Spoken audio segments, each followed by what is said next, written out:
जय हिंद साथियों, हमें चाहिए सैलरी दोस्त। वो सैलरी कैसे आएगी? ये ट्रांसपोर्ट वाले तो देंगे नहीं हमें। नहीं देगा, नहीं देगी। सेठ कितने सैलरी दे रहे हैं अब? कितनी कंपनी है हिंदुस्तान में जो सैलरी देती है? नहीं, हमारी की छोड़ते हैं हम। समथिंग सारे हिंदुस्तान को जानते हैं और सभी ट्रांसपोर्टों को भी जानते हैं और सब शायद समथिंग समथिंग सब में ही गाड़ियां चलाई होंगी। एक आध 5 कंपनियों में 10 कंपनियों में तो चलाई होंगी ना। 5-10 कंपनियों में तो गाड़ियां चलाई होंगी।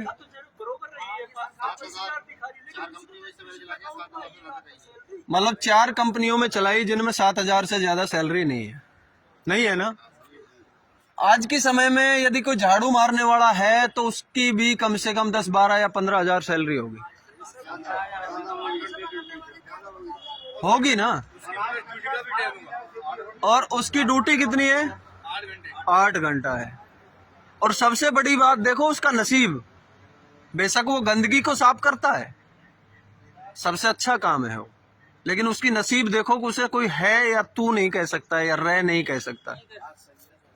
उसे भी यदि कोई बोलेगा तो ये बोलेगा वो सफाई कर्मी भाई है, उसको बोल दो। सफाई कर्मी भाई है, उसको बोल दो। यानी कि वो एक सफाई कर्मी है, काम करने वाला है, उसकी गिनती काम करने वालों में है। लेकिन हमारी गिनती किसमें है?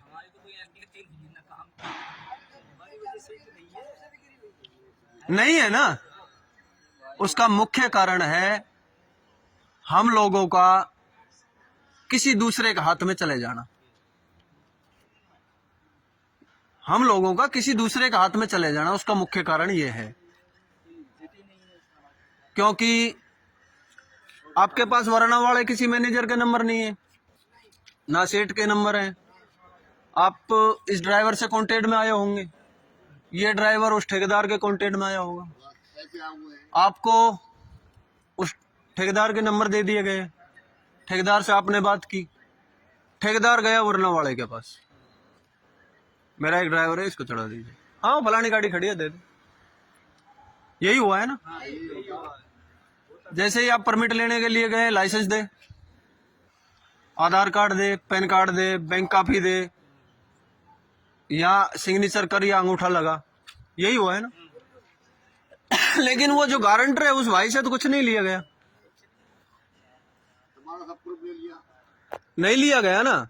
और बीच में उसको बैठा दिया आपको कठपुतली बनाने के लिए। बीच में उसको बैठा दिया, इसीलिए हम लोगों की सैलरी नहीं है।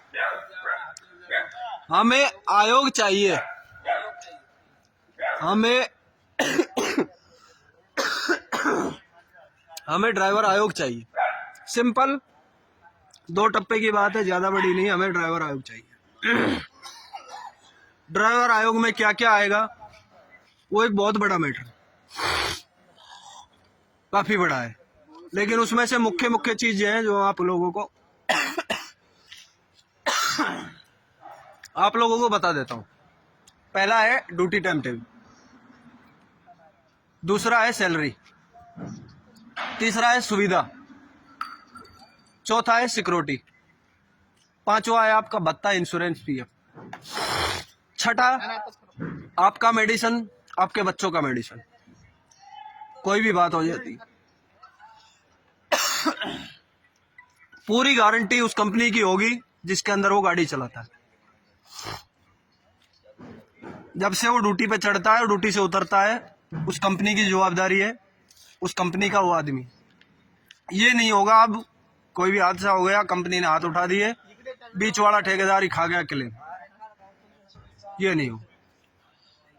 रोड की सिक्योरिटी की गारंटी होगी, रोड पे सुविधा की गारंटी होगी, कंपनी में सिक्योरिटी की गारंटी होगी, सुविधा की गारंटी होगी, आपकी ड्यूटी टाइम टेबल होगी, आपकी सैलरी होगी, और आपको इज्जत दी जाएगी। ये नहीं कि रोड पे खड़ी पब्लिक आपको जान से मार दे।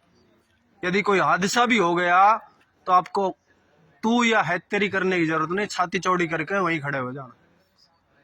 किसी की ताकत नहीं है आपको उंगली लगा दे। आयोग में वो ताकत है।